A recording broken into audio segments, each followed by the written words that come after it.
কিছু কিছু স্টাডিতে উঠে এসেছে যে আপনার এক স্ট্যান্ডার্ড ডেভিয়েশন ইনভেস্টমেন্ট যখন আপনার মানে এই যে আইসিটি সেক্টরে বাড়ে, এক স্ট্যান্ডার্ড ডেভিয়েশন সেটা জিডিপিতে 1% কন্ট্রিবিউট করে।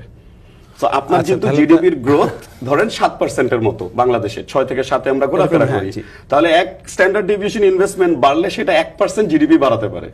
তো আপনি ইম্প্যাক্টটা খালি চিন্তা করেন এটা কতখানি একটা জিনিস।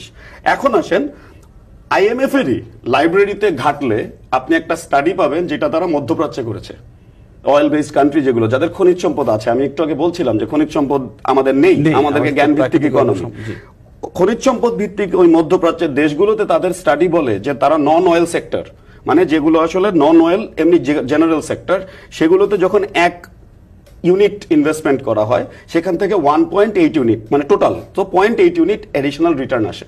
আচ্ছা, কিন্তু আপনি যদি আইসিটি সেক্টরে 1 ইউনিট ইনভেস্টমেন্ট করেন সেখান থেকে 1.8 ইউনিট আসে, মানে টোটাল 2.8, অলমোস্ট ডাবল।